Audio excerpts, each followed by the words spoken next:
Assalamualaikum warahmatullahi wabarakatuh. Alhamdulillahirabbil alamin wa bihi nasta'inu ala umuri dunya waddin wa ala alihi wa sahbihi wa man wala. Rabbi shrah li sadri wa yassir li amri wa hlul 'uqdatam min lisani yafqahu qawli amma ba'd. Alhamdulillah, puji dan syukur mari kita panjatkan kepada Allah Subhanahu wa taala yang telah memberikan kita nikmat iman, Islam dan ihsan. Salawat dan salam mari kita panjatkan kepada Habibana wa Nabiyana Muhammad sallallahu alaihi wasallam, kepada keluarganya, kepada sahabatnya, kepada tabi'in tabi'atu, dan sampai kepada kita selaku umat sampai akhir zaman. Amin ya Allah ya rabbal alamin. Sebelumnya perkenalkan, nama saya Gita Firmansyah dari Prodi Ekonomi Syariah dengan nomor NIM 23160220006. Di sini saya akan menyampaikan sedikit tentang kedudukan Al-Quran terhadap kitab-kitab terdahulu atau kitab-kitab sebelum Al-Quran.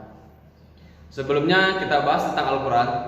Al-Quran adalah kitab suci umat Islam atau pedoman hidup agama Islam. Al-Quran diturunkan oleh Allah Subhanahu wa taala melalui malaikat Jibril dan turun kepada Nabi Muhammad SAW. Kenapa Al-Quran diturunkan terakhir? Kenapa Al-Quran tidak diturunkan langsung saja? Agar kitab suci itu hanya ada satu, yaitu Al-Quran. Tapi kenapa Al-Quran diposisikan terakhir? Justru hanya Al-Quran itu jadi kenapa di akhir? Karena Al-Quran itu digunakan atau sebagai penyempurna kitab-kitab terdahulu. Kitab yang wajib kita ketahui itu ada 4, yaitu salah satunya Al-Quran. Maka yang sebelumnya ada Zabur, Taurat, dan Injil. Itu yang wajib kita ketahui.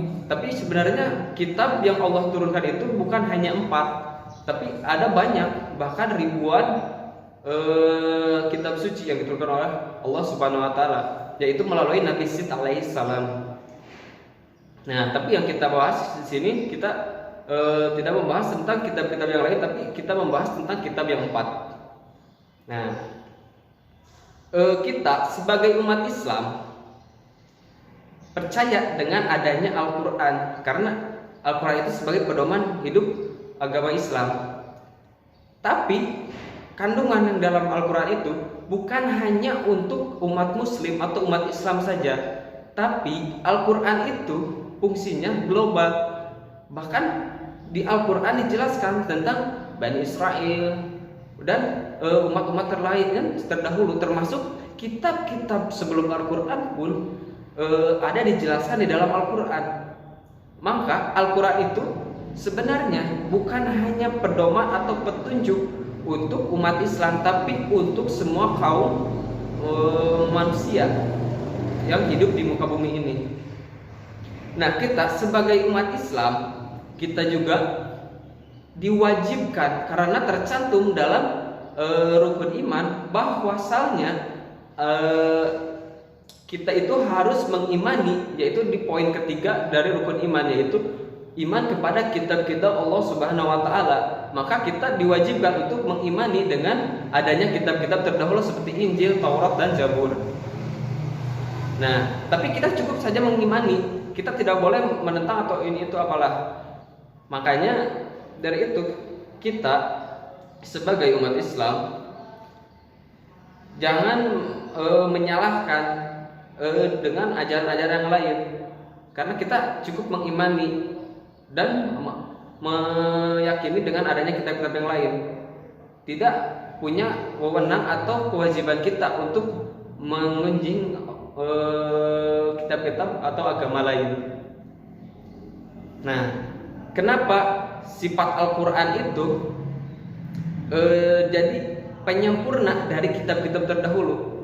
Alasannya adalah karena kitab-kitab terdahulu itu sudah tidak murni dan sudah banyak revisi atau perbaikan oleh orang-orang yang sekarang. Maka dari itu Al-Quran adalah menjadi alternatif untuk penyempurna atau landasan kitab-kitab terdahulu. Nah, sekarang pertanyaan, apakah boleh Al-Quran diperbaiki atau direvisi oleh kita? Maka jawabannya tidak boleh. Karena kalam Allah, Al-Quran itu sebagai kalam Allah. Kalam Allah itu perkataan Allah, tidak bisa. Walaupun yang kita ingin tambahkan ke dalam Al-Quran itu baik, tapi tetap saja bahwa Al-Quran itu tidak bisa dirubah oleh manusia. Bahkan Kanjeng Nabi Muhammad pun tidak berpikir untuk menambahkan satu ayat pun, tidak pernah. Tapi melalui turunnya wahyu yang dibawa oleh malaikat Jibril atas utusan Allah Subhanahu wa taala. Tapi banyak pertanyaan atau polemik yang muncul di zaman sekarang. Kandungan-kandungan yang ada dalam Al-Quran itu sudah tidak berfungsi, atau sudah banyak yang mati tidak berfungsi. Hukum-hukum yang ada dijelaskan dalam Al-Quran, menurut saya bukan hukum atau kandungan Al-Quran yang melemah, tapi SDM seseorang atau seorang muslim yang berpikir seperti itu, mereka itu tidak mengaji atau tidak, masih minim pemahamannya. Maka dari itu Al-Quran itu dalam satu kandungan bukan hanya yang ada tercantum dalam arti dari bahasa Arabnya. Contohnya Bismillahirrahmanirrahim, kita harus memuji dengan Allah sebagai yang Rahman dan yang Rahim. Sedangkan kandungan dalam Bismillahirrahmanirrahim itu bukan hanya Maha Pengasih dan Maha Penyayang, tapi lebih dari itu semua.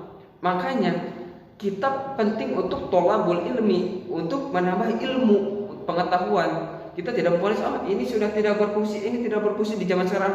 Makanya ada landasan hukum selain Al-Quran, yaitu hadis, yaitu perkataannya Kanjeng Nabi Muhammad.